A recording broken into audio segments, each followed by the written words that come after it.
Hey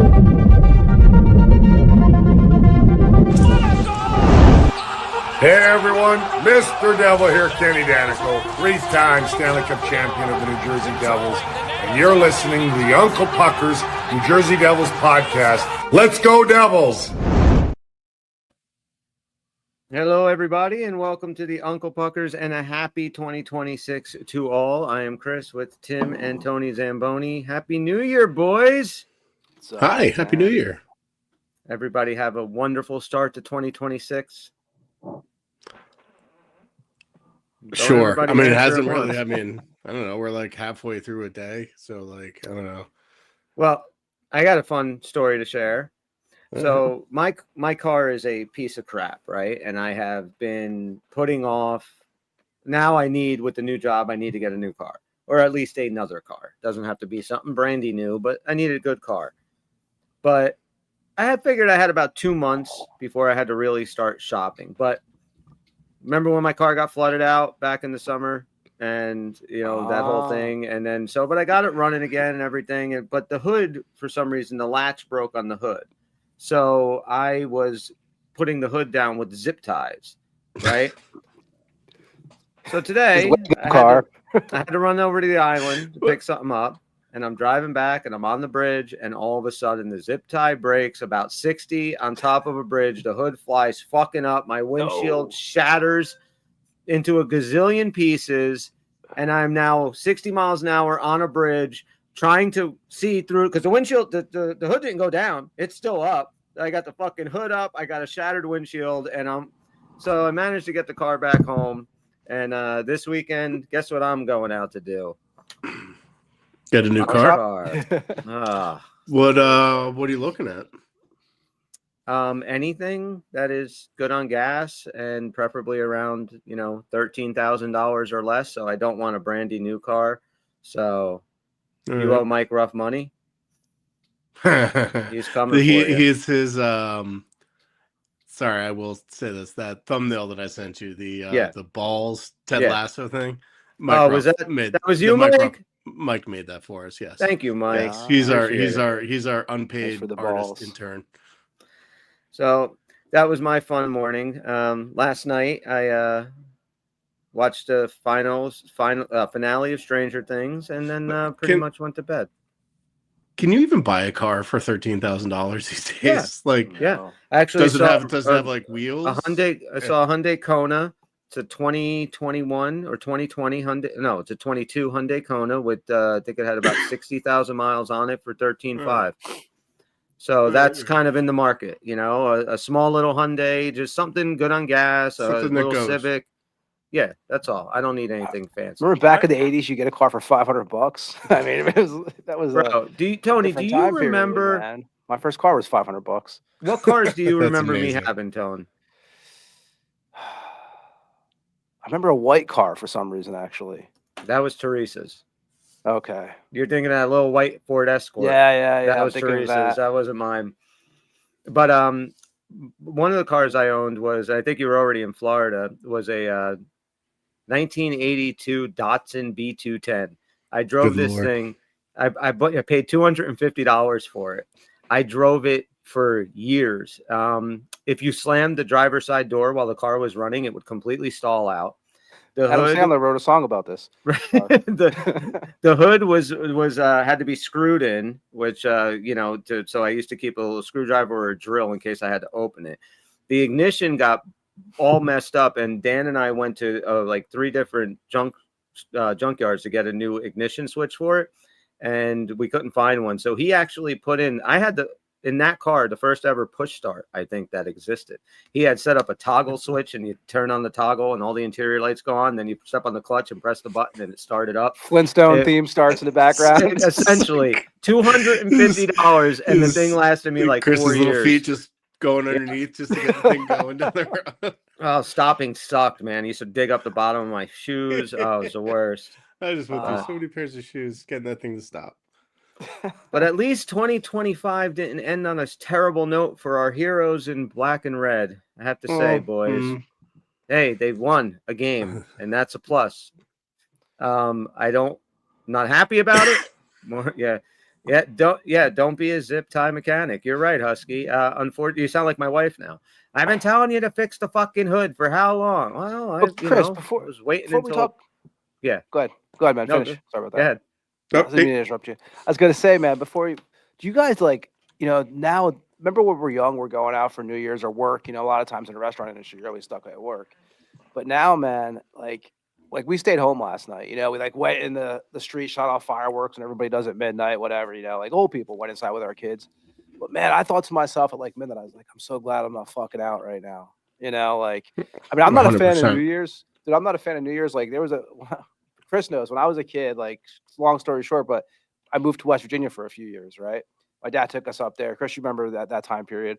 And our neighbor on New Year's Eve got drunk and fucking shot his wife in the face with a shotgun, and she came down to our house still alive. Like, so New Year's has always been like some crazy shit for us. Yeah, it's nutty. That's fucking crazy. I didn't know I answered the door, me and my sister, like there was knocking on the door. And how old were you? 13, 12, probably around that. Do you have like a mannequin? She went back to this fucking guy though. This lady. One day. She went back to him. Yeah, she lived, and they wound up. This is like West Virginia, crazy stories, but I'll never forget that. So like New Year's, her husband / brother shot her in the cousin, face. Jail for a while. Yeah, something happened. She was wearing a Carolina Hurricanes jersey. Exactly. But I've never been a big fan of New Year's. But now we stay home. Like, it's even hard to stay up till midnight sometimes now. It's crazy. It's like you hear about this, you think, oh no. But I swear, like about 11:45, I was like watching all these people like at all these places. I was like, oh, thank God I'm not there. I'm with you. I lived in New York for 20 years now. I live on a farm. Like I didn't even really go out in New York at all. Like I'd probably the only times I ever really did, I'd like go to someone's apartment. Like I never did like Times Square. Like absolutely. They're wearing diapers. No, thank you. No, thank you on that shit. Now, I kind of wish Bobby was here today because when we were like in our 20s and stuff, and New Year's was actually a big deal, and Bobby every year wanted to go to Times Square. Every single year we were like, dude, we are not going to Times Square because like Tony said, I'm not wearing a diaper just so I can piss and stand in the free cold with a bunch of fucking strangers to watch some ball drop. No, I never did it. Bobby at the Empire State Building, and that was a bad experience. Oh, don't mention the Empire State Building to Bobby. Yes. Oh boy, Jesus you ever hear Christ. that story, Tim? No. Oh my God, it's like a bad movie, Tim. We're just gonna rip on Bob for this whole podcast. No, well, we could share this story. By the way, he got me pretty good in the post credit scene. Yes, he episode. Because I didn't hear it at the time because like my sound wasn't working for whatever reason. So when I finally listened to it back, I was like, oh, that motherfucker. So Bobby went to school in Providence. I promise, guys, we will definitely get to hockey in a second. But Bobby needed a ride home for Christmas, so he asked me if I can go pick him up. So I grabbed Tony and we drive up to Providence. We pick Bobby up and we're coming back. Now Bobby was dating this girl. I'm not going to say her name, but he was dating this girl. It was like his freshman year of college, so this is a long time ago. And as we're driving home, he's telling us how she's meeting some people tonight on like going to the city, and she's meeting some people like for Christmas on top of the Empire State Building. And he thinks it would be a great idea to go and surprise her on the Empire State Building. Because Bobby, when he was younger, like honestly thought rom-coms were real and he could be, those guys in those movies, and he was going to go up and she was going to. So we're telling him like, this probably isn't a good idea, Bob. I don't really much U2 love songs, Chris, for Bobby at that time. Yeah, maybe. Like I'm like, Tony and I have been in the car now for like 6 hours straight, and we kind of want to get back to Jersey, but all right. We don't want to pit stop at fucking Empire State Building in the middle of fucking New York City. No thanks. But Bobby can be very persuasive in a 12-year-old girl sort of way, right? He was a Romeo kind of guy back then. Yeah, so of course we didn't deny it. We didn't deny him this chance to be, his rom-com moment on top of the Empire State Building. So we go up, and she's up there with her friends, and she dumps him. It wasn't the other guy there too. I honestly thought this was going to end in him and her getting Eiffel Towered up there when. No. So if you thought Bobby was difficult for the 3 hours before we got to the city, well, the 1.5 on the way back was even worse. My God. So, I don't know why Bob and I've never talked about like that college area because I went to college at Connecticut College is like right down the road from Providence. It's like right on the Connecticut Rhode Island border.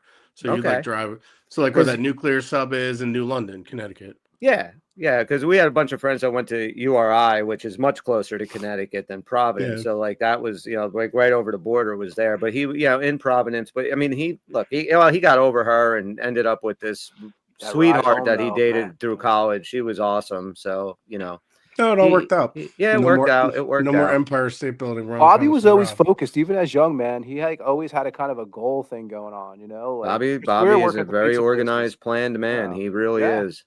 Yeah. Chris were bar guys. We were working at the bars in Seaside and doing that thing. But Bobby did always have a plan, Yep. Always Yeah. like, And it served him well. yeah, definitely. It served Yeah. him well. So, all right. I'm going to do a little bitching, but it's actually not going to be about the team. I want to actually start with the fact that we have the worst play-by-play guy in the NHL. Don LaGreca is so bad at his job. This guy, if the only requirement is to be a fucking Uber fan to get that job, then the three of us are as qualified as Don LaGreca to be play-by-play guys. And none of us will do a good job exactly like that. Like with your voice and like what you know about hockey and your fandom, like you're better you'd probably be better at this than he would. I couldn't keep up with the pace, and neither can he. And that's you why can identify the difference between Jack Hughes and Arseny Gritsuk. Okay, there's the first one, right? It was Meyer to Hughes, right? Neither one of them were even, I think, on the ice for that one. No, well, Timo did drop it to Gritsuk. Oh, he did but drop. it's It was like, Timo that dropped it. Like, does he need new glasses or something? Like, what the fuck? When you have Sal making the biggest save of the night, right? 6-on-5, and Allen makes that great leg save, that great quick save. Oh, shoots it wide. You hear Sal going, "No, he saved That was the save. That's a save. Like, you called Siegenthaler or Sillinger and didn't correct yourself. The last time we played Columbus, you called Siegenthaler Severson. So if you have an S and play on Columbus, he's going to call you Severson. He's going to get Siegenthaler's names mixed up with you. The guy's just bad. I mean, how do you say Jack Hughes with the goal and Jack's not even on the fucking ice? It's Gritsuk. I don't know. The guy's bad. It blows my mind. What do you think, Tone?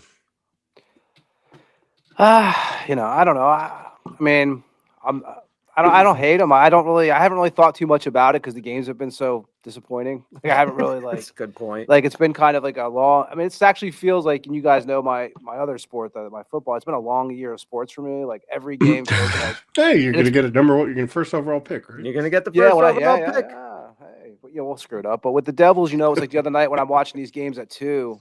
It's like I'm always like, man, am I gonna be up at 5, just disappointed, and then go to bed and like just suffer the next day because it's pretty hard the next day. It's been a rough year. Usually when you think they're gonna win all the time, but it has been an up and down season, mostly down, and I don't know. I heard that. Sorry, go ahead. No, go ahead, Tim.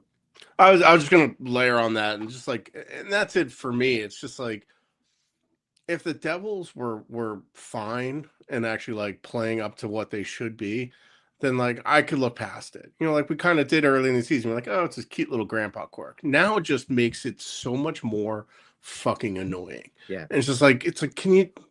And honestly, like, maybe thank God we weren't scoring anything, because how many of those would he have fucked up if we actually scored some fucking goals?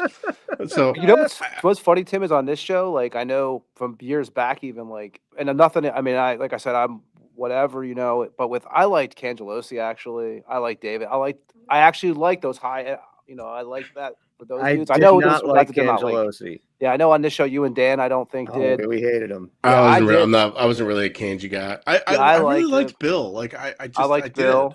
I did too. Bill was the guy. Yeah, and Rachel's not getting any.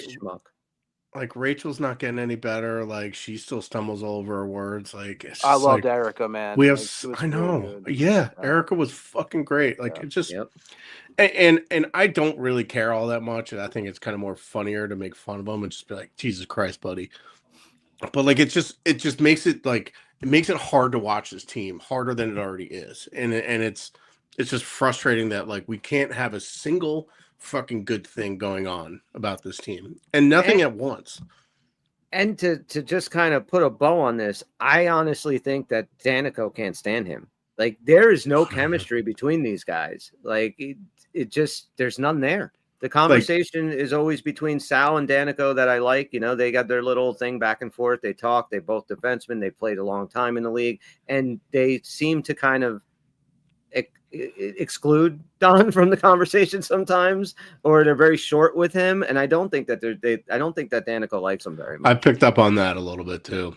Yeah, and and that was the thing going in. It's like, oh, these are great friends, and it's like, are they really? You know, like that first time that he said the Rangers, and Dano just shot him that look. Like, imagine getting looked at like by Ken Danico like that. No. I shit my pants. Even a pushing 70-year-old Ken Danico is still with most people's ass. With like a Genicel face. Danico's in great shape, man. I mean, last time I've seen he is. saw him last year over in Tampa. He's in great shape. Yeah. Well, we're stuck with this team, and we're stuck with Don LaGreca for the remainder of this year. Well, the thing with the team too is, you know, I was like watching this game last night, and what we've seen like recently too is, I get it. Like people get a little excited by the wins, but I don't know, man. Even last night, like first couple periods, kind of. Where did you really think it was going to go? I thought we were going to lose. I'll be honest, like not to be Debbie Downer. I think everybody that was watching the game after 2 periods thought that we were going to be lucky if we got a goal. That's how I felt. Yeah, I mean, I was on recap detail for All About the Jersey last night. Like, I didn't really do anything last night. I watched the game and then wrote the recap and drank a 12-pack, and then I watched Grosse Point Blank. Very exciting. That's a good movie. Yeah, love that movie. Actually stayed up a lot later than I really intended to, but I had an entire, like, practically like a fucking obituary written for this team. I traded everybody, got us like 6 first-round picks next year. You know, fucking fired all the management, sent them to fucking federal prison. You know, I even was like, hey, fuck it. Why don't we just relocate the team and I'll take up knitting? Like, fuck this. Like, I don't know why I made this team such a big part of my personality. It's like, what a mistake that was. But then they came back and won, and that's great. But, like, can you build on this, please? Like, you know, that was 5 of the worst periods of hockey in a row I've ever seen. And it was so hard. And like, look, that was the Columbus Blue Jackets, who are one of the teams that's worse than us without Zach Werenski and without Sean Monahan. And so, and they actually didn't even play. They didn't even play Merce Lincolns against us. I don't know if he's hurt or not, because that guy usually just fucking slams the door on us. So, whatever, we got the win. We need those wins. We need these wins. And honestly, like, if you look at the standings, like overall in the league, we're the 16th in the league, right? There's actually kind of a pretty significant mushy middle. But like when we came into this season, we were saying like we're probably in that 7 to 12th kind of range, right?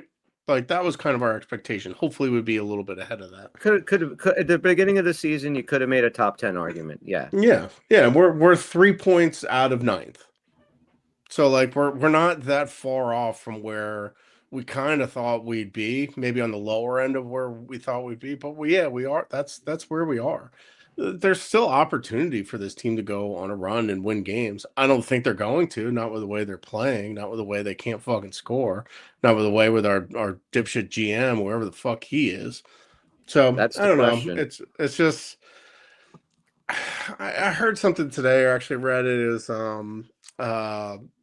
what's his name? Nick Villano from Pucks and Pitchforks on Twitter. He said something pretty smart that actually I think I really agree with, is that Fitz always says he likes to weaponize patience, but I think every single time he's now demonstrated that he has too much patience. And patience has failed him. You know, it failed him with the goalie search. It failed him getting any sort of help last year. It failed him this year in getting Quinn. You know, just like the patience that he claims as some sort of virtue is actively hindering his ability to make any changes. Right. And yeah, I mean, it was in the pregame yesterday. I don't know if you guys watched. It was only a couple of minutes before puck drop, and Danico was saying, like, if basically if they lose this game, like changes have to get made. I mean, he was even coming out saying it, like, this is not working. You have to do something. And it wasn't just talking about tweaking the lineup. Like, he was, I think, kind of saying to Tom Fitzgerald, you know, hey, things have to change. This isn't working. Whatever the problems are, they're not being fixed. Now, I mean, good thing we have fighters on our team like Nico Heischer and Cody Glass, because, you know, that's what we need, right? These are the guys we need dropping the gloves.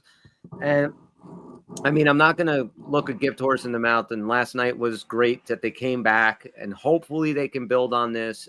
But they have a tough weekend, back to back against Utah, and then both at home though, and then the Canes again on Sunday. I mean, even if you go and beat Utah, which they can, Carolina, the way that they're built to how we're playing now, that game's going to be a bloodbath. Yeah. On the second half of back to backs, like couldn't be any worse timing, you know. Yep. And you know, I don't know, man. Like, can they just please just like translate that 2 minutes where they just exploded for goals to the rest of the game? And like, I was looking at something like, how many times have we actually like gone into the second period with more than a 1-goal lead? Almost never. Like, I don't think we've really like ever gone into the second period with like a 2-0 or 3-0 lead, like once or twice, maybe. Not in a while. So I was looking at it like we played how many games they played? 40 games. We've scored 30 first period goals. You know, we've given up 42. So basically we're almost always losing, you know, and when we're scoring first, we're 12-4-1. When the other team scores first, we're 19-13, 9-13-1. And it's just like score first, score goals in the first period, continue it throughout. Don't come back. Like, don't finally decide to step on the gas pedal in the second period. Start the game well and score goals in the fucking first period. It's just so fucking frustrating over and over and over again. Yeah. Like last night, like Jack missed that breakaway in the first, and it's like, here we go. And then they come right back and they score. It's like, of course Radimus that had that happened. breakaway in the third too. Yeah. And it's like, of course that happens. Yeah, Just missed Nico that had it damn in the thing. third. I had Jack for first goal, $80 on a $5 bet. Oh, really? It was just fucking close.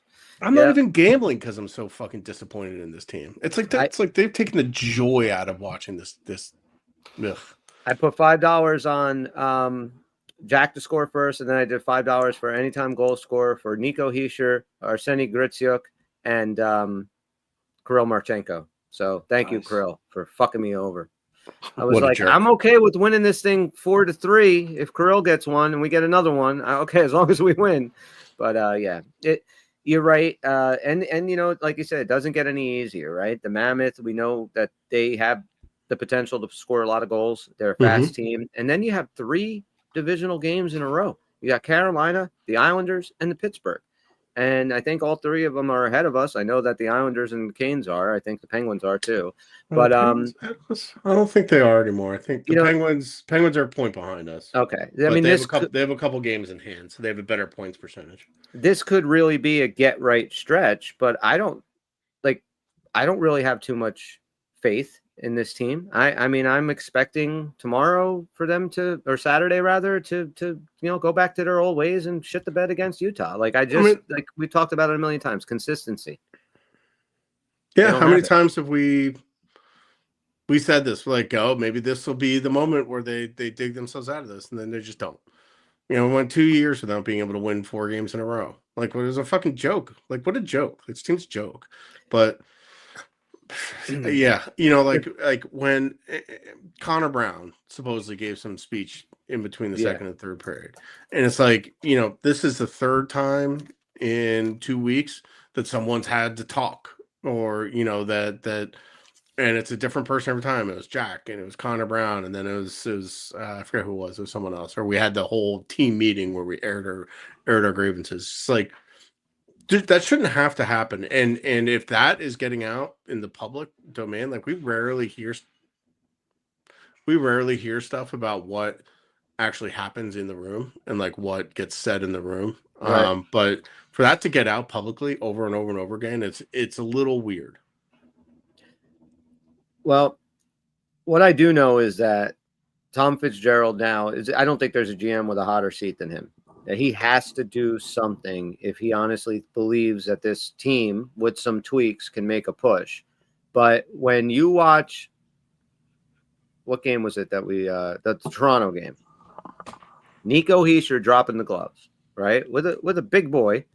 And I don't remember ever seeing Nico drop the gloves. I don't think he's ever had a fight. I don't has think- he? He got in that fight in the corner this year, if you remember. Not really a fight, but he started swinging. Yeah, over, yes, I but think to somebody actually he's a couple puck times. Yeah, a drop the couple gloves, not off a draw, drop the gloves one-on-one. Like in a scrum, he'll get into it, and like he's right. gotten pissed and he's retaliated and reacted to some things. But And the fact that they were not able to put their shit together and get on the board after that, but to go and give up a goal 40 seconds after, or however long it was, like that to me was, I mean, talk about just a kick in the balls.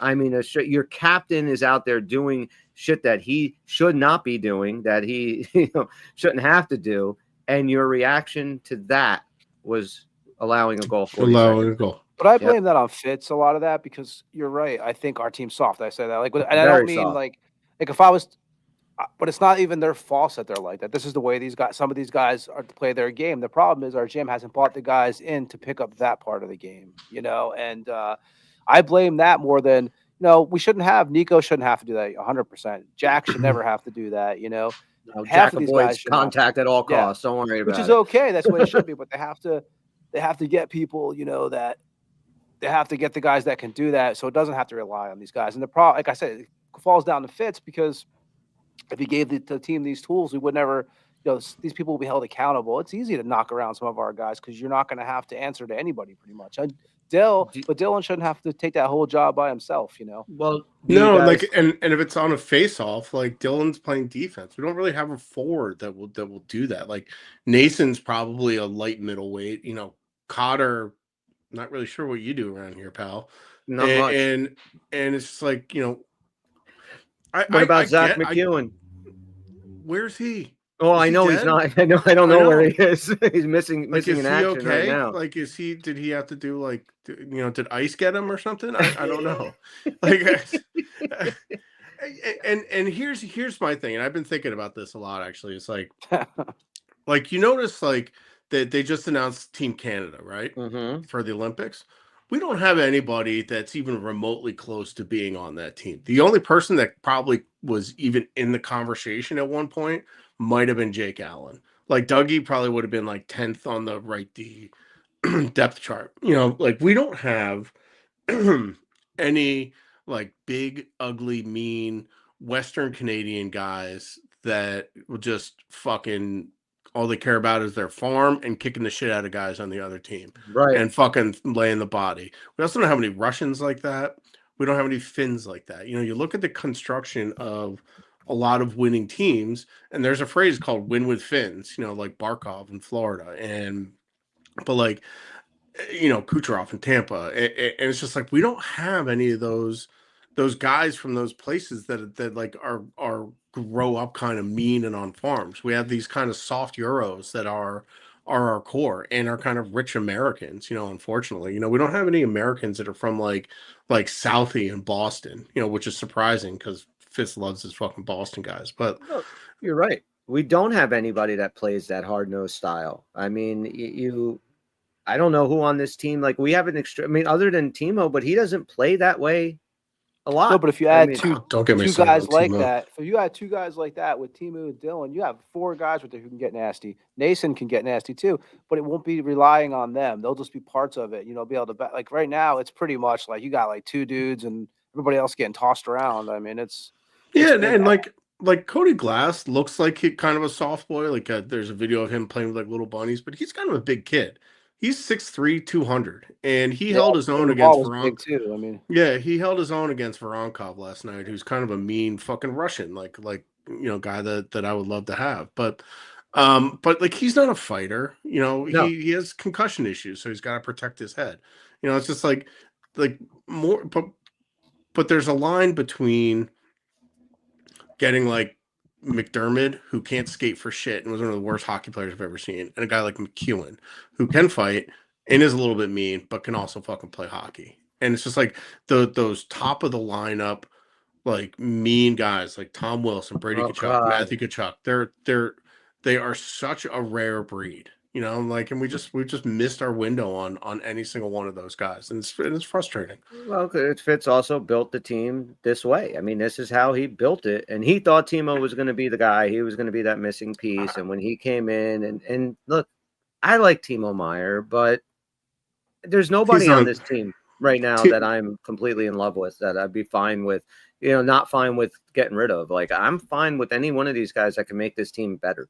Timo's not doing it for me. He just disappears for long stretches. Like, he's not, like the Gritsuk's goal was the first time I noticed him in like 2-3 games. And we've talked about this 100 times. His like signature move where he comes in barreling down the wing and he never drops his shoulder and goes to the net. His preference is to roll around the back of the net, spin, and take like a wild shot, and hopefully it goes through. Like, he was doing that all the time in San Jose. Just drop your shoulder and carve your way to the front of the net. Like, you're big enough. Cotter too. Cotter does that same stupid shit. And these where, guys, where he circles the net and it's just like, and just fires a fucking worthless shot. I think it was the Toronto game. Jack had a good opportunity. He was coming in on the wing and he made a kind of cut in front of the net. And, he pulled up before there was any contact and he got like a weak shot on. It was an easy save for Wall. But, and again, I want Jack on the ice. Okay. And I think, there's still an injury there and that's, Oh, yeah. So I'm not going to shit on him about that. But all I was thinking was, man, I wish that was fucking Timo with that puck, or a guy, even Nico, like he's done it, he'll get in Mercer. They have done it. They just don't do it enough. They just, I think it was again, the Toronto game when they were talking about Jack's hat trick. And they said that before the trivia question was who had a hat trick in Toronto, the only other Devil to do it. Yes. And it was Blake Coleman. And they showed all 3 of his goals, and all 3 of them was Blake Coleman just being a fucking dog in the blue paint and scoring all 3. Yep. And it's like, that's what we don't have. Yeah. And like, look, against Toronto, like, I don't know. Like, I've seen a lot of people being like, they're not crashing the net the right way, or they're not bearing down on the bottom hand to get strength on it. It's just like sometimes the puck just doesn't bounce to you for a rebound. Like, I don't think stylistically there wasn't really, like, they were getting good chances. Just Joseph Wall was there. Like, he made one ridiculous save on Nico where, he dove back and saved it with his paddle. Mm-hmm.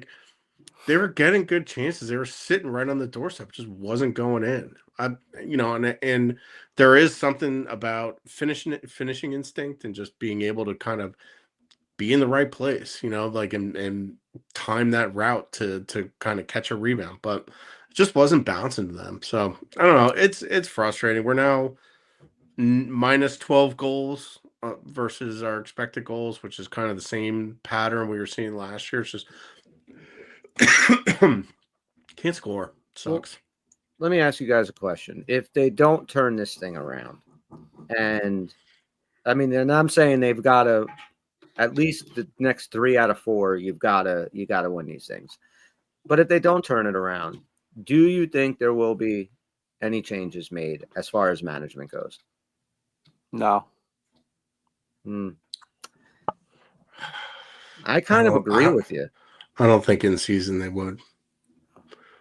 I think, yeah. Yeah. Just think of our owners when you think of that. How it's almost like a restaurant. You say, how do they keep this place open? There's nobody here, but somehow it just stays open. I think Fitz almost has complete autonomy to do whatever the fuck he wants. Like, I think, I think they have like a monthly conference call with Fitz, and he's like, oh, everybody was hurt. That's why we suck. And they're like, oh, okay. And then that's the fucking his accountability.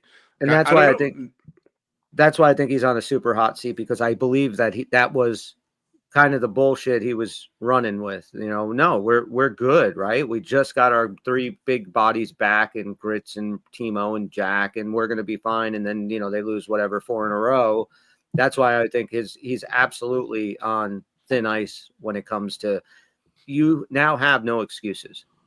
And it's just the makeup of this team. And like Collect Records is saying, like Sal talking about the locker room issue last night between the second and third, when Brown, I guess, got up and said stuff. And you said it before, Tim, like, good teams don't need to keep doing this. Good good teams don't need another guy every second or third game getting up and reading the team the riot act because they're not playing the right way. And I don't know what's broken with these guys. I really don't. Well, but like I think there are a lot more talks in between periods, maybe more like kind of rah-rah type of stuff. And like Right. 95%. But the fact that multiple times in the past couple weeks it's got out publicly that someone individually and someone specific has gotten up and said something, there is something kind of fundamentally wrong going on there. And they just need Dougie to waive his fucking no move clause and just get the fuck off the team. There's it is clearly affecting him. It's clearly affecting the team. Like, he needs to get the fuck out of here. Like, I'm sorry, go find a fresh start somewhere. You can take your $9 million and fucking build a huge mansion that's not New Jersey. Like, just get the fuck off my team, man. Yeah, I think he's the guy I'm most my most hated player right now is Dougie, and it's not just because of the stupid penalties or the terrible defensive play and the fact that he's playing like he doesn't give a shit. You stopped this team from becoming better because of you. We didn't get Quinn Hughes, and maybe that's not as cut and dry as I'm saying it. Maybe there is some gray area there, but the way that it was reported and what I'm taking was him declining to waive his no trade clause, couldn't free up the salary cap. We couldn't get Quinn. It looked like the deal was pretty much okay with Vancouver with what we were going to give, and the deal went to shit because of him. So now he has hurt this team, not just on the ice, but off the ice, and he hurt it making this team better. If all you guys got together and said you didn't want to do the show with me anymore and you wanted me to go somewhere else and not be a part of the Uncle Puckers, and everybody agreed on it, but I said, well, fuck you, I'm staying because I have a no move clause or whatever, and I'm stuck here. Who's going to be happy about that? Nobody. By the way, Chris, Tony and I have something to talk to you about after this. Well, you know what I mean? Like, you're not wanted. Go away. Yeah, it's like, and it's so clearly affecting, like, there needs to just be like a veteran mix up on this team. Like new veteran voices need to come in. Like, Connor Brown's been a fantastic addition. Like, I fucking love this guy. Probably the best ginger in all of New Jersey. I don't know. Can you think of any others? Definitely the best hockey playing ginger. Yeah. I'll give you so with Jack's injury, did you see TSN? And this is me being chronically online, but TSN caught a little video of him at the bench. Did you see this, Tony? Yeah, Connor Brown? Oh, no, Jack. Jack with a bandage. What? He had like something on his right hand. It's his right hand. So it was like a gray, almost looked like a baseball glove with some sort of black kind of brace around it. So his hand is clearly still fucked up. Yeah. I don't know what to make of that. It's just so funny how secretive they're being about it. Like that they photoshopped his hand out of the entrance picture the other day, but they left a shadow. That's just like, crazy. It's like, what are you doing? Did you see that, Tone? No, it's crazy. Like, you was Def Leppard at first, at the drummer. Yeah, and they photoshopped his hand off, but in the shadow behind him, it's clearly his hands there. So, but they just, they're being very secretive about it, and I don't know why. We all know that he got his, surgery on his finger and shit like that. When did they start doing that? Like, we were younger, man. You knew what was wrong with players. They pull them off the sideline. You get the report. Now it's always been upper body, lower body. It's all you ever hear now. You used to actually kind of know what was up, man. Back I felt like that at least in the 90s. Well, and not really in hockey ever. No, and I was going to say Lou was one of those guys that never did that. Lou would never tell you guys what was wrong. Other teams would, but Lou never. Usually you get a report, medical reports you would hear and stuff. Yeah. Now they don't tell you shit. It's crazy. Like football, like the guy goes in the blue tent for like 30 seconds, and you're like, he's got a broken leg. He'll be out for 37 days and 4 hours. And with hockey, it's kind of like, we don't know. Speaking of broken leg, I mean, when I saw Miles Wood go into the boards like that, I was watching it with my wife, and she's like, "You think he's okay?" I'm like, "That looks like ACL, some type of ligament." Like, did we have anything? No, so I'm asking. Did you hear anything? I heard just he's going to be out for a while. He got coach speak. Yeah, it's good coach speak. He's going to miss some time. You know, with Um, Miles, I will say this: it was time for him to go, but we all have to remember there was a time period where he was the one throwing fists for us for a little span. You know, when he mhm. was our, when that was a rough period of time. You know, watching the team back then, but he did step it up for Yeah, us. I never forget that. We ever since McRapey Pants and Wood and Bastion, like that fourth line was fucking awesome. And ever since those, that we haven't had that. We haven't had that fourth line identity ever since. Bastion fell off a cliff when those guys left, and we've just been searching to replace that. Like I like Nason and Cotter. Like I feel like they're decent fourth liners, but Glendening just, man, this guy sucks. Like just he's get him good on the penalty kill. I'll give him that. He Izzy, our played penalty good kill on it fell last off a night. cliff without Pesci though. Yeah. Like it was at like 56% or something like that without Pesci. It's fucking awful. I think that this team though, what it needs in my look, I think that they need some type of shakeup. You need to, and that doesn't. I'm not saying you got to trade a certain, but at least benching a guy back in the day used to not be so, I guess, taboo. If a guy like Dougie played the way he did these last couple of games, there was a time where he's going to sit a game. And that kind of can shake things up in the dressing room. That can make guys think that you have to be held accountable for your mistakes. And it does seem very, country club atmosphere a lot with this team. And I don't know. Tom, what do you think? I think the problem, again, this is as a fan, like how usually on this show, I'll say it. I mean, I just don't think they're good. I mean, not good enough. We got some great players, but I think with this lineup right now, if we're not really going to make any changes, if we're going to do like a glass like last year or something like that, which is okay, but if we're not going to do maybe 2 or 3, maybe even we're definitely not going to do 3. But if we don't do 2 moves that are somewhat big, I think I just can't picture us because we're talking. We're watching a game last night, man. In all respect to Columbus and stuff, but it's Columbus. What happens when it's the teams that are again when Carolina. the Florida comes around or the Yeah. Carolina, because those teams are built to destroy, and we are the complete opposite of that.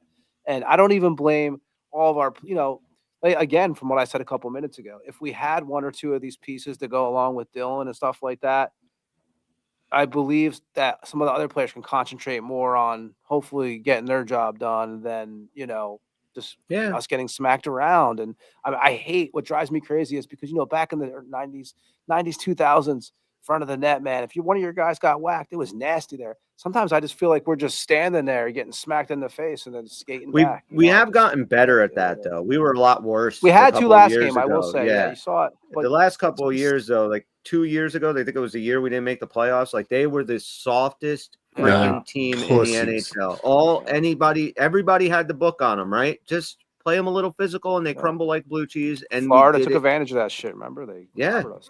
And everybody did. Fitz could fix that though. Fitz can make that step to fix it. And if I don't know if he can, but he can. And if he did, I think it would change a lot of things. Meyer might be able to. We would still maybe it wouldn't just rely on these guys, and we'd be able to appreciate more things than just this is a problem. I mean, it's a big problem because again, Carolina. Let's say when you get a couple weeks before the playoffs and roll into the playoffs, it's a huge problem because those teams are built for that, and we have not been built for that in years. So. Speaking of which, I don't know if you saw it was very funny to me how last place Columbus did this whole thing about Olivier coming back and playing against us after the last game where there was a bunch of fights. And like he was even like doing boxing drills with like Buster Douglas or something like that. And they did this whole like fight New Year's fight or something like that bullshit. Then nothing happened. It's like you're a bunch of fucking losers that like you're making this whole fight promo thing about a game 20 games later. Right. Like, and you're last and you're doing it for the team that's second to last. Like fucking losers.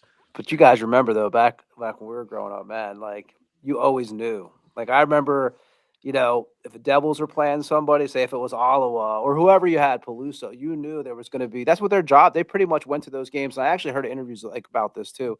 That if you were an enforcer back when they were really enforcers, when they were pretty much there just for this, the Bob Proberts and stuff like that, guys like that, like you would go to your hotel room for your naps, because you would go, after the skate and go back to the hotel.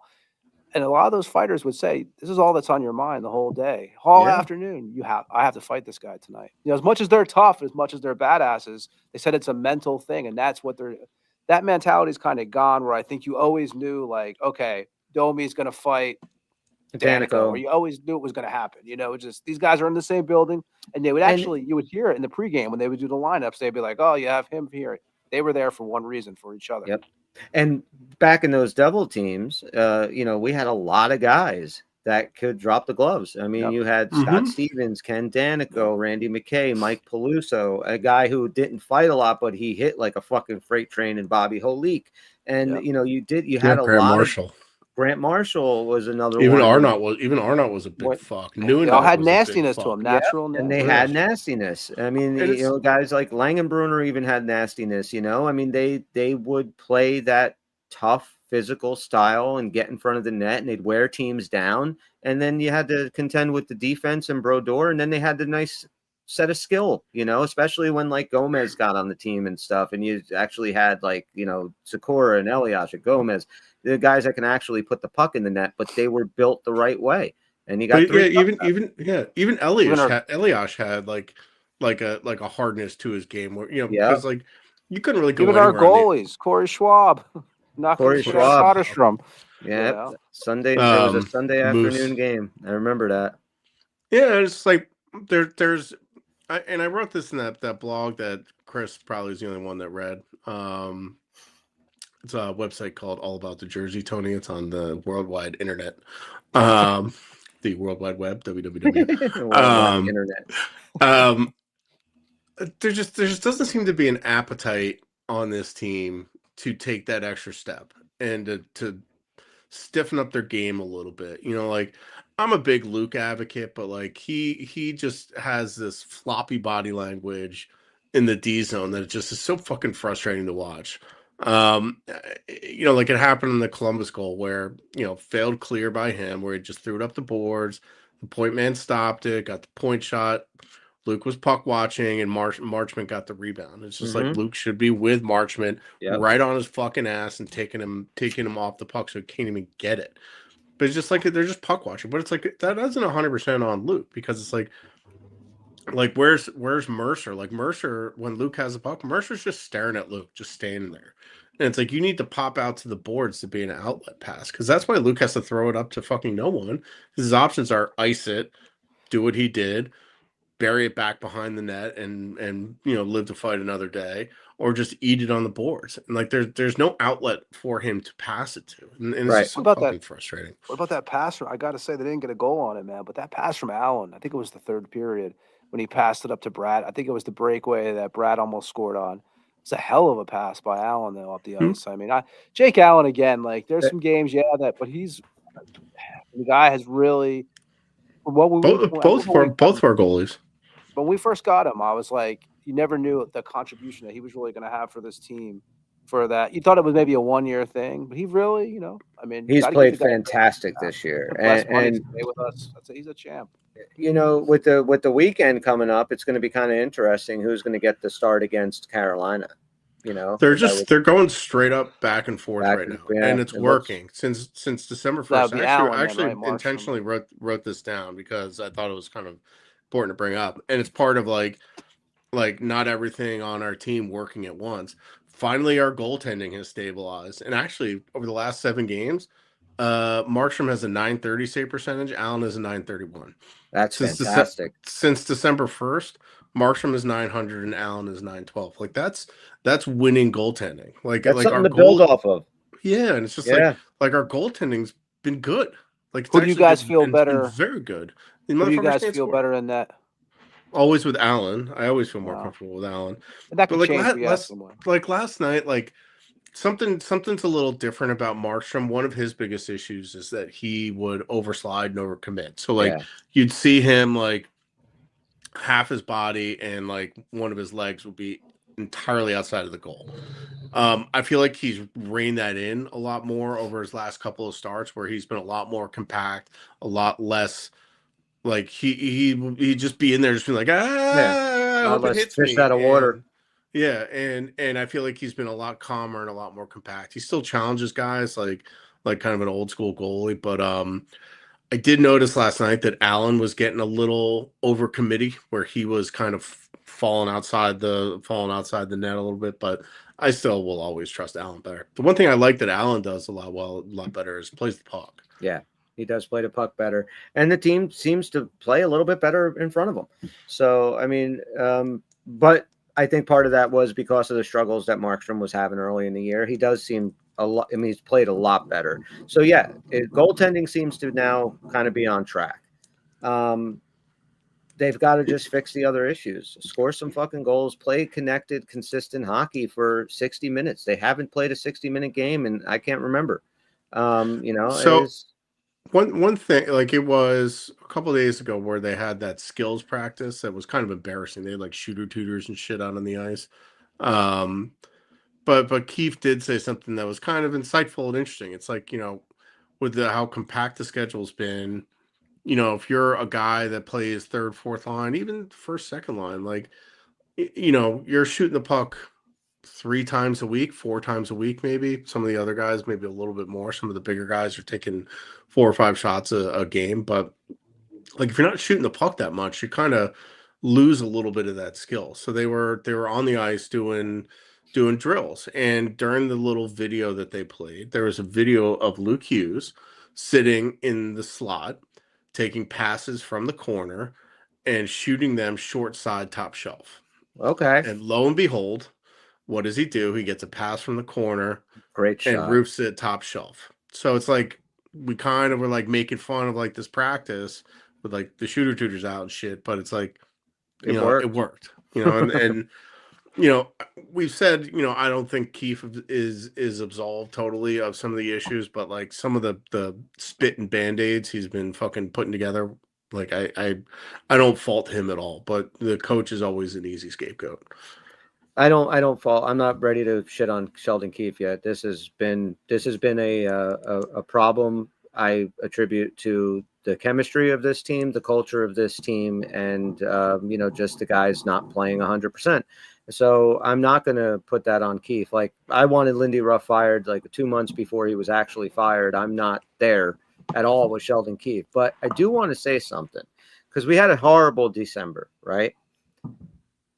Go back to the last good year we had when we beat the Rangers in the playoffs, 22-23.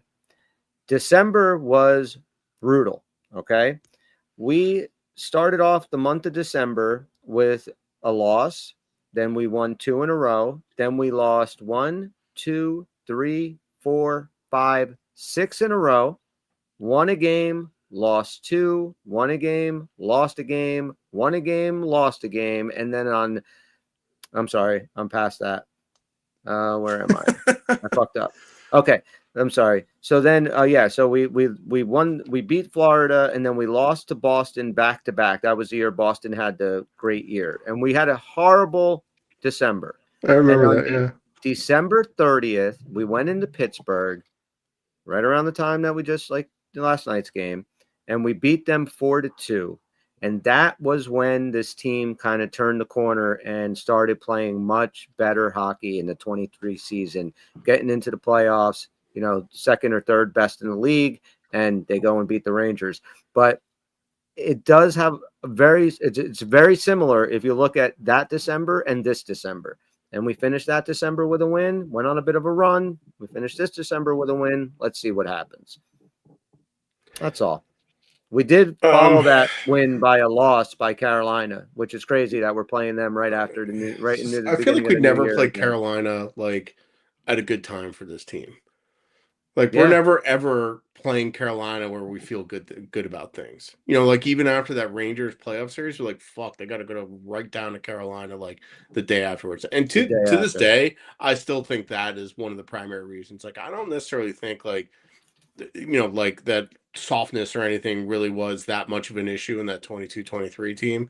Like if we had gotten more rest and gotten down to Carolina, that could have been a totally different series. Carolina had a whole fucking week off before we had to go down there. That was I still think we got fucking hosed for that. But I've said this before. Like I think that 13-game winning streak really made people think that team was better than it was. Like if you normalize that, we're a good but not great team. Yeah. We are 105-ish point team, which is still great, but there is a distinct gap between like 105 and 113 points. That's kind of the demarcation between good and great. And it's There's a Giant fan Tony, for you want to address that? That's good. I know. I was thinking to myself. I was watching the Giant fans at the stadium at the Raiders stadium, like cheering. I was like, man, I didn't root against my team, but in the back of my head, I'm like, got to lose this game. At this point, you go for the first Yeah. overall pick. You got to go for the first round. And Chris, I was just talking about you the other day. Speaking of that, I said to I was talking to somebody about this year's such a fucking crazy year in the NFL. I said I don't know if my buddy Chris would admit this. I go, but I think if Sam Darnold stayed with Minnesota, they would be in the playoffs this year, and they would have a shot at winning because anybody who's decent this year has a shot at beating anybody this year because it's a fucked up season.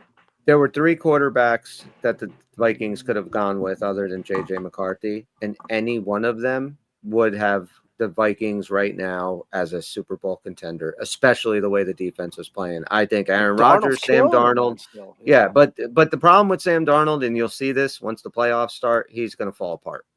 He's going to fall apart. I agree, but the reason I was saying that was because he does sometimes. I know that, but like this year is so open to like, I feel like, except for the Raiders, because you're right, dude. I was just saying before we signed on tonight, Snow, like, I have not enjoyed. I told my wife this too this week, and I said, this is the first football season where I completely fucking hated watching football. I'm with you. It was disgusting. It was like the games were over with by the second set of downs for us. Second drive, yeah. I mean, and then the last game, hoping your team, not saying it out loud, but knowing your team needs to lose and thinking they're probably going to find a way to fucking win the game. No, they didn't do that. Up. No, they were awful. But yeah, I think the Vikings, and the reason I say that is because this year is so open. I think that if any team can actually get in the playoffs, this is the year where you don't know who's going to win it all. And I think Sam Darnold has had his problem in the playoffs. But I just thought of the Vikings so much because I was like, man, if they would have got in there with him, because Sam Darnold's killing it, I'm like, they had a shot to win. I mean, real shot to win. And I get going with the JJ because that's you're trying to build for your future. But if you look at the end of the day, you're like, fuck now. Like, you guys had a shot with Sammy probably. Yeah, with the first thing the Vikings need to do is lock up Brian Flores. However the fuck you have to do that, you have to lock them up. Yeah. Oh, stop it, Husky. We're not playing a political fucking game. Knock it off with that What stuff. happened? You stupid comment. Anyway. What'd you say? Block them. No, we don't block anybody. No. I think the Vikings are good. We can't lose such a surprising, like the way the Vikings were last year to see this year. Again, you just never know. Like, obviously, look at Buffalo or any of these other teams, but I just feel like the Vikings are built to where they could have definitely competed. I was just talking about that the other day. They could. I was like, all right, guys. Well, anything else about the Devs you guys want to talk about for this evening? There are 42 games left in the season. 42 games. We have so 42 almost games. Halfway done. Mariano's almost halfway number. done. We have 44 points. Yikes. If we're just kind of playing the long game here, right? So that means there's 84 available points on the table that we need. So we need to probably play about 625, 650 hockey to get to like 98 points. So I don't know. I don't know if they're going to do it. I mean, right now, I would say in my head, probably a coin flip for whether or not the Devils are going to make the playoffs. That's how I feel. They're going to make the playoffs. Stop it. Stop it. They're not in a playoff position right now. So what? I'm just saying. They're going to make the playoffs. Relax. Oh, I'm relaxed. What do you think, Tone? I'm talking to these dickheads. Unless they make, I'll put it like this: I believe that if they do not make at least one big move, they might not make the playoffs. Yeah, we have to. You mentioned that a couple years ago. You mentioned, how our team was really good with that 13-game run and stuff like that. Probably if they would have made a bigger move then too, we might have, went further in that whole series. Yeah. But I just think that. Again, like, I hate to say it. I think I said this to you guys before the season started. I wasn't too confident, No, you weren't. No, and I hate to say it because, again, I'm a Devils fan and a diehard. But, yeah, it sucks to say it. But I think that unless we do anything, I think we're in for a long 42 games. Well, these next 4 are super important. You know? Yeah, You- I you- may change my tune after that, but for now, we're still making the playoffs. There you go. Th- Hey, I like these it though. next- We got to be positive. These next 4 games are huge. You can't lose to Utah. I mean, and if you are going to lose to anybody, make it Utah. But No. you got to find a way to beat Carolina. And I think that could be something that changes the culture in that dressing room, changes their attitude. If they can play a good 60-minute game and somehow beat the Hurricanes, I think that could do a lot for this team's psyche. But Score first, get out first, get on the board first, and they're undefeated when they have a lead at the second period. Last night was the first night that they've come back all season and actually won a game that they were trailing going into the third. so is that going to, give them a They little won bit the second game of a back-to-back. There are positives that can be taken out of this. I realize it was 2 minutes of 2 games and that's it. and But the fact that they were able to hold on. I mean, I wasn't so confident in these last 2 minutes. It was very stressful, and the fact that they didn't get the empty netter and they ended up still winning that game and getting 2 points, I think is huge. So when we they're in gotta a see what they position do to with it. win games, they win the games. They Yeah. just gotta fucking get into that position. Unfortunately, it does feel like being down by 2 goals is like an absolutely unsurmountable hill. But I don't know. I think that clicked in them. We're in a new year now. Let's fucking put 2025 behind us and fucking go win some fucking hockey games. Well, see, Matt Rosen here says he thinks Mercer and Hamilton will be the only 2 players on the Devils that'll get traded this season. Well, if those 2 guys get traded this season, you get a nice return. Yeah, I agree. I was actually thinking the same 2 players too. Mercer's just like he had another little blip where he was No. okay.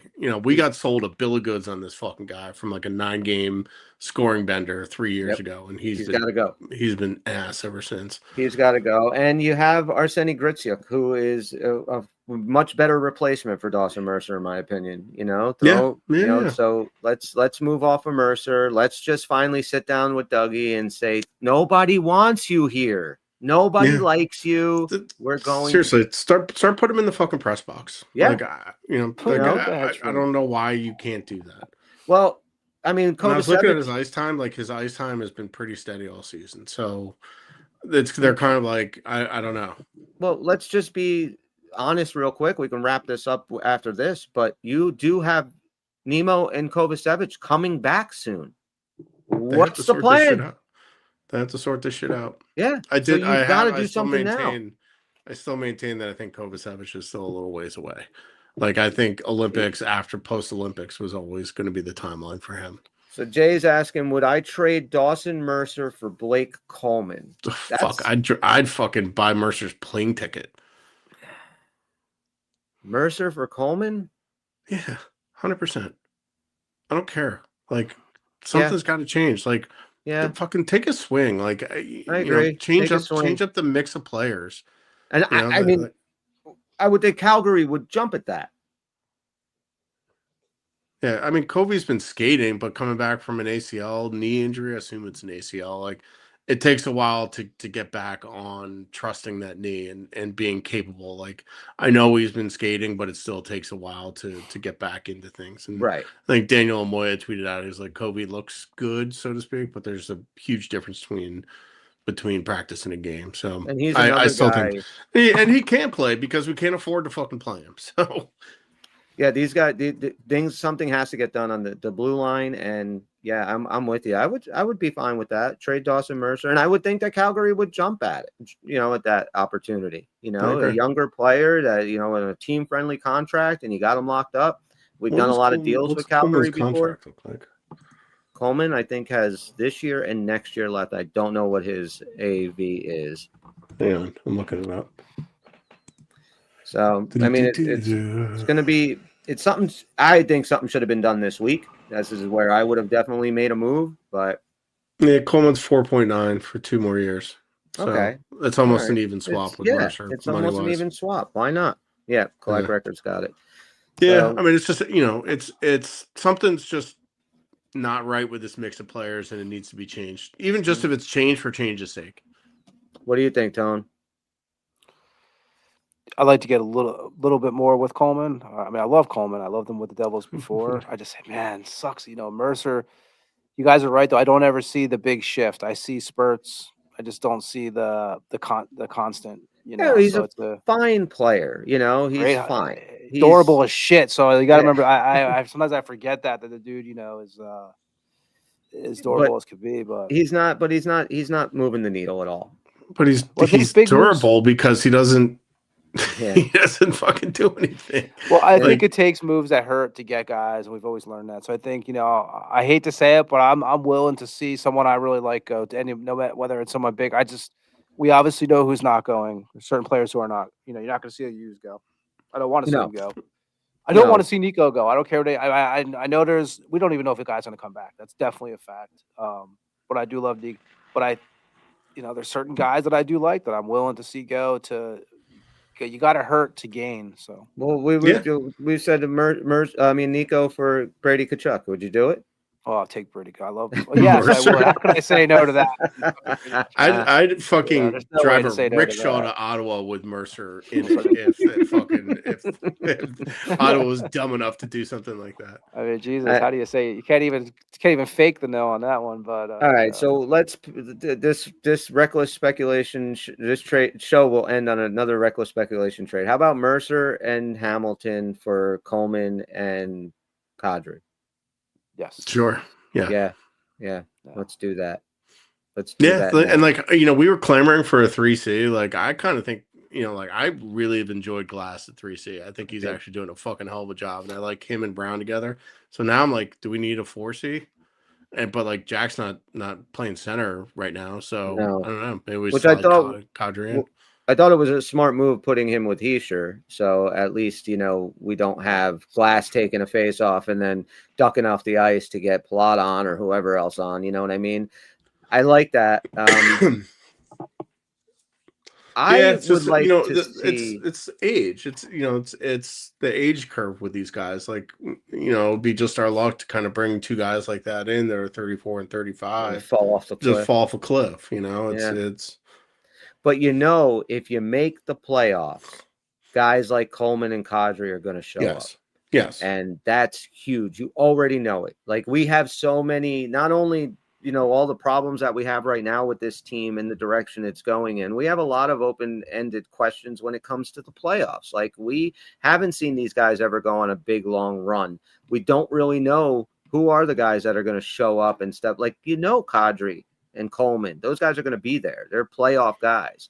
So I say do it. Yeah, I mean, the problem is, hang on. Yeah, I'm with you, Jay, on that. I'm not a fan of our fourth line at all. I'm really not. Problem is Calgary and Nashville, the two guys that we've circled, like, are 1 point out of a playoff spot right now. Yeah, I know. They're closer to the playoffs than we are. And same and Seattle's 2 points out, which would be like McCann and Tolvanen, who are guys that I've always liked. Yeah, so it's like who's going to be out? Who's tanking? Like, who's going to be our trade partner? Yeah, I mean, you're probably going to have to wait a lot closer to the deadline, or at least to the Olympics, until some of these teams fall off. And maybe, if they go on a run and they can put together some points, get themselves back into a playoff spot, maybe a little bit more comfortably, then maybe, they'd be quicker to pull the trigger on something. I don't even know. You can't get into Tom Fitzgerald's head. I have no fucking idea what the guy thinks, Yeah, no idea. But when you have, like you say, Buffalo winning 10 in a row, Calgary 7-3, Nashville 7-3. And we're playing the way we're playing, like, Jesus Christ. He's got to do something. The culture on this dressing room needs to change. And but this is what we have right now. So make the best of these next 4 games, because they're fucking huge. 3 Metro games in there. They're 4-point games. You got 3 of them. And so these next 4 games can really decide whether this team's going to really move forward or they're just going to fucking fall away. I don't know. Yeah, that's it. Any final thoughts, boys? Yeah, I just want to, if I could, I want to say Collect Records, man. I want to say thank you, dude. I saw you left a review for my other show, man, and that was really awesome of you. Will you tell the rest of the people what your other show is? Yeah, the Tampa Morgue. But I saw Collect Records left us awesome review about the show on something, man. It was I got a report of it, so I really appreciate that. So That's very awesome. cool, man. Yeah, very cool. I'm sure it's the same Collect Records. So from this show, Yeah, probably. very cool. Much appreciated. You know. And then last shout out will go to our partners over at Brick City Hockey Apparel. If you guys are interested in checking out some awesome Devils gear, t-shirts, hats, hoodies. I got this one on. Yep, I got that one too. It's the old Meadowlands Arena. Oh, that's all. We see that, Tim.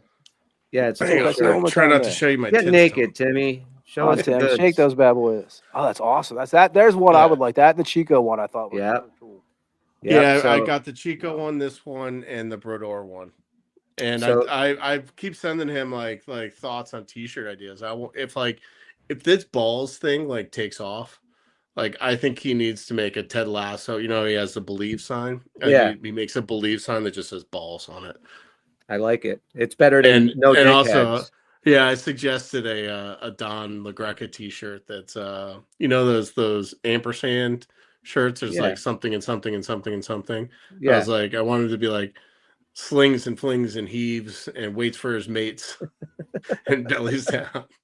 But you got to spell Don LaGreca wrong. That's the only thing. You got to spell that wrong. Dale LaGuca.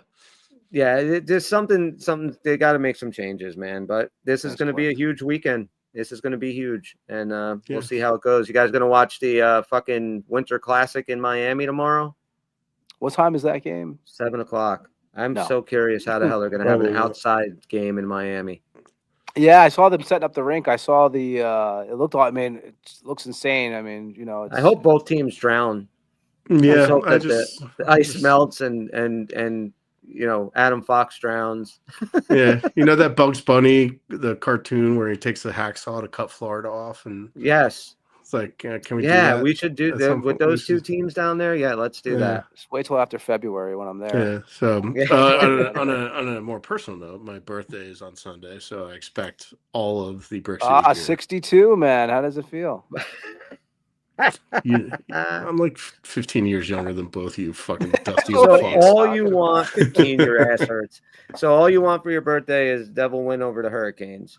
That's it. That's all I ask for, please. I think that's. Don't embarrass me on my birthday, you assholes. Yeah. Tim, how old will you be? 48. Okay, you're close to. Yeah, you're. All right, I'm the oldest one here. Hang on, 1 second. Hang on. Sorry. Don't even flick the hair, dude. I got you beat there, man. He's got you beat. I got you beat. I got this new. I actually tried to go get a haircut yesterday. But it was closed. So I was like, oh fuck! I didn't really consider that. It's New Year's Eve. Yeah, barbers like to party too. Chris, you used to have long hair, man. Didn't you? I used to have long hair. I used to have hair. Yes, that all fell out. So anyway, if you guys are interested in anything in Brick City Hockey Apparel, use promo code PUCKERS, PUCKERS. You get 20% off your order. So thank you to our friends there at Brick City Hockey Apparel. Please make sure to check them out. And if you are listening on podcast, please a 5-star review, a positive comment. Helps a little podcast that good. And if you are watching on YouTube, please hit the the alert bell. And if you're not subscribed, please do that because it does help us. And that's it, guys. Thanks for hanging out with us tonight. Enjoy the rest of your New Year's Day. We are the Uncle Puckers, Chris, Tim, and Tony, and we'll see you when we see you. Peace. Suck a dick, Valley.